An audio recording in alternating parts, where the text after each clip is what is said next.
Hello friends, welcome to my channel. అందరూ ఎలా ఉన్నారండి? అందరూ బాగున్నారు కదా? ప్రతిరోజు మన ఇంట్లో కిచెన్లోనే చేసుకునే పనులను సింపుల్గా చేసుకొని మన టైంతో పాటు మనీని సేవ్ చేసుకోవడానికి చాలా మంచి బ్యూటిఫుల్ టిప్స్ని అయితే ఈ వీడియోలో షేర్ చేయబోతున్నాను.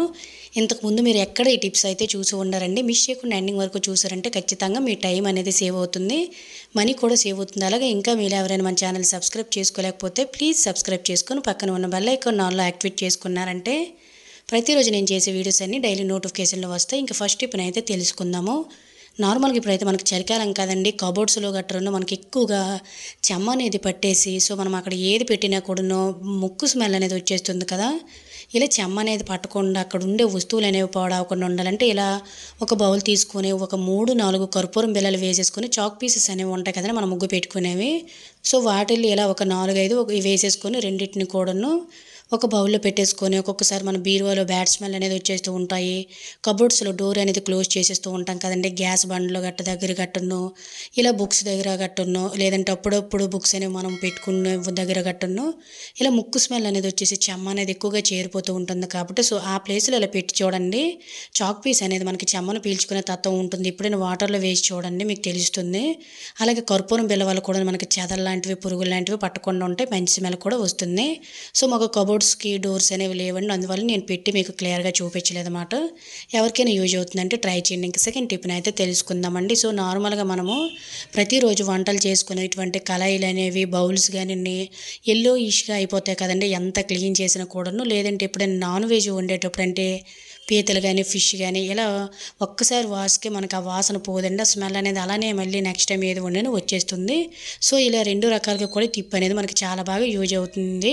అలాగే ఫ్రెండ్స్, ఈ వీడియో కనుక మీకు నచ్చినట్లయితే ప్లీజ్ ఒక లైక్ చేయడం అయితే మర్చిపోకండి. మీరు ఒక లైక్ చేయడం వల్ల ఇలాంటి ఇంకొంతమందికి ఈ వీడియో సజెస్ట్ అవ్వడం జరుగుతుంది. కాబట్టి ప్లీజ్ ఒక లైక్ చేసి వెళ్ళడం అయితే మర్చిపోకండి. ఇలా మనం క్లీన్ చేయాలనుకునే కాలంలో కొద్దిగా బేకింగ్ పౌడరు, కొంచెం రాళ్ళ ఉప్పు కానీ సాల్ట్ కానీ వేసుకోండి. అలాగే మనం నిమ్మ చెక్కలైనా పిండేసిన తర్వాత పడేస్తూ ఉంటాం కదా, వాటిలో కూడా మనకి ఏంటంటే ఇంకా ఘాట్ అనేది ఉంటూనే ఉంటుందండి. ఇలా కొంచెం వాటర్ వేసేసుకొని అప్పుడప్పుడు మనము ప్రతిరోజు వాడే కళాయిలు అనేవి ఇలా క్లీన్ చేసుకోవడం వల్ల ఒక్కొక్కసారి జిడ్డు మురికి కూడా పట్టేస్తూ ఉంటుందండి కొన్ని కళాయిలకి. అవి కూడా చాలా చాలా సింపుల్గా క్లీన్ అయిపోతాయి.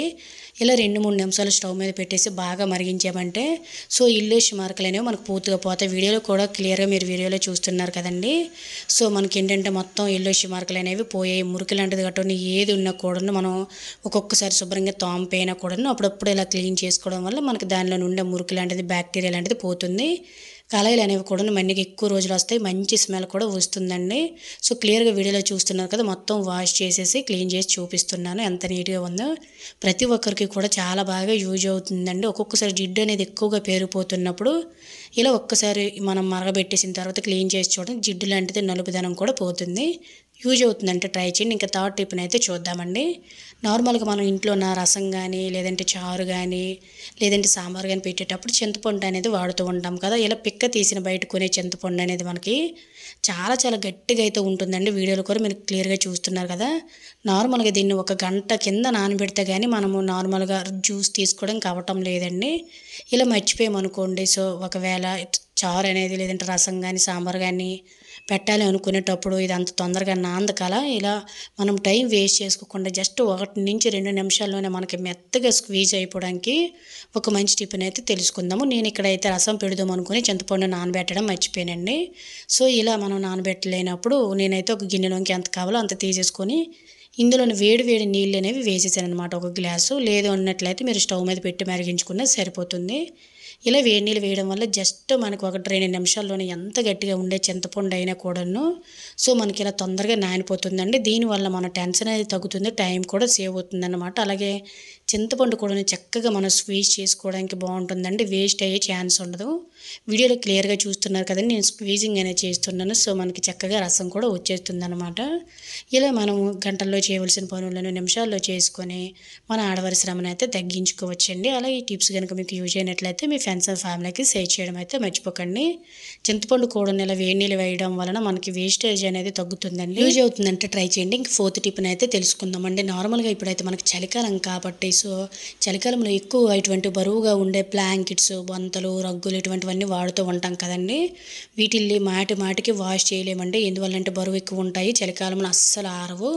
అలా అని ప్రతిరోజు మనం కప్పుకునేటప్పుడు బ్యాడ్ స్మెల్ లాంటిది వచ్చేస్తుంది చెమట కంపులాగా. అలాగే మన కింద బ్యాక్టీరియా కూడా చేరిపోతుందన్నమాట. ఒకవేళ దీనిని మనము ఉతకాలనుకున్న 3, 4 రోజులు పడుతుంది ఆరడానికి. అలా అని వాషింగ్ మిషన్‌లో వేసేసామంటే తొందరగా పోగులనేవి ఊడిపోయి పాడైపోతూ ఉంటాయండి. ఇవి చాలా కాస్ట్ కూడా ఉంటది. అలాంటప్పుడు బ్యాడ్ స్మెల్ రాకుండా అందులోనే డస్ట్ పార్టికల్స్ పోవాలంటే ఇలా సింపుల్‌గా క్లీన్ చేసుకోవచ్చు 2, 3 నిమిషాల్లోనే. ఒక బౌల్ తీసుకొని అందులో కొద్దిగా వాటర్ వేసుకొని మీరు బట్టలు పెట్టుకునే కంఫర్ట్‌ని గానీ, సాఫ్ట్ టచ్‌ని గానీ ఏదైనా వేసుకోవచ్చండి. సో, షాంపూనైనా కూడాను ఇలా తయారు చేసుకుని ఈ వాటర్‌లో ఒక క్లాత్‌ని అయితే ఉంచేసుకొని గట్టిగా పిండేసుకోవాలన్నమాట. ఆ తర్వాత మనము కళాయిలనేవి వాడుతూ ఉంటాం కదండీ! వాటి మీద ఇటువంటి మూతలనేవి ఉంటాయి కదా! చాలా గ్రిప్‌గా ఉంటాయి పట్టుకునేవి. సో, అవి ఏవైనా స్టీల్ అయినా ఏదైనా మీ ఇష్టమండి. ఇలా నేనైతే ఒకటి తీసుకున్నాను. ముందు కంఫర్ట్ వాటర్‌లో తడిపి పెట్టుకున్న క్లాత్‌కి నేనైతే ఈ మూత అనేది పెట్టేసుకొని ఊడిపోకుండా చక్కగా ఎలా అయితే మనము క్లాత్‌తో కట్టేసుకోవాలన్నమాట. ఇలా ఓన్లీ బ్లాంకెట్స్‌లే కాకుండా మనము సోఫా సెట్ల మీద గట్టను ఒక్కొక్కసారి వాటర్ అనేది వంపేసేటప్పుడు స్మెల్ అనేది వచ్చేస్తుంది కదండీ! పరుపుల మీద గట్టను. ఇలాంటి వాటిల్లో కూడా మనం ఎండలో పెట్టి క్లీన్ చేయలేనప్పుడు సింపుల్‌గా ఇలా అప్పుడప్పుడు క్లీన్ చేసుకున్నామంటే బ్యాడ్ స్మెల్ అనేది పోతుంది. ఒక్కొక్కసారి మనం వింటర్ సీజన్ రాగానే లాస్ట్ ఇయర్ మనం వాష్ చేసి పెట్టింది కూడాను ఉతకడం కష్టం కదండీ! సో, అలాంటప్పుడు కూడా ఇది చాలా బాగా వర్క్ అవుతుంది.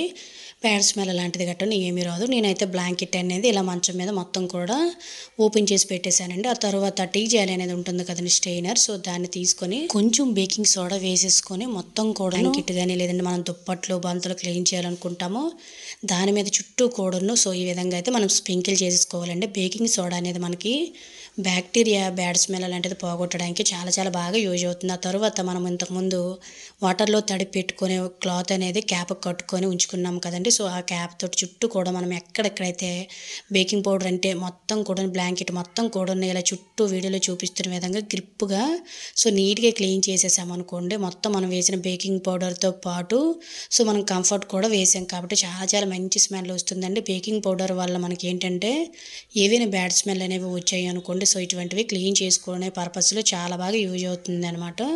ఇలా మనము ఎక్కువగా వాష్ చేయలేనివి సింపుల్‌గా అప్పుడప్పుడు క్లీన్ చేసుకున్నామనుకోండి సరిపోతుందండి. ఇలాంటివి ఉతకడం వల్ల మనకి నడుము నొప్పి కూడా వచ్చే ఛాన్సెస్ ఉంటుందండి.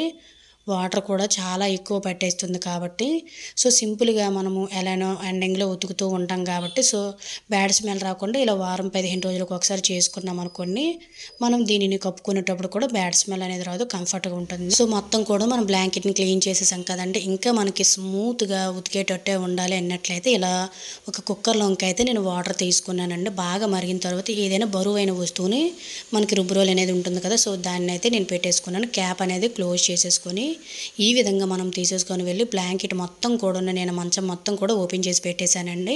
ఇలా సింపుల్‌గా మనము ఇస్త్రీ చేసేటట్టు అయితే ఇలా చేసుకున్నామనుకోండి సో, మనం ఇందులోనైతే ఇది పెట్టాం కదండీ! సో, రాయి అనేది పెట్టడం వల్ల మనకు వాటర్ అనేది ఒలిగిపోదు.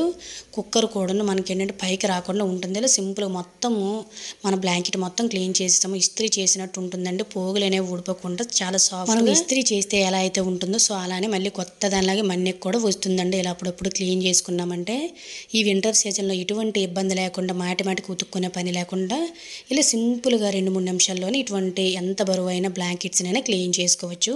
సో, యూజ్ అవుతుందంటే ట్రై చేయండి. ఇది ఫ్రెండ్స్ ఈరోజు వీడియోలో అయితే టిప్స్. ఐ హోప్ ఈ టిప్స్ మీకు యూజ్ అయ్యాయని అనుకుంటున్నాను. వీడియో గనుక నచ్చినట్లయితే please like, share, subscribe my channel. Thank you for watching. Bye bye.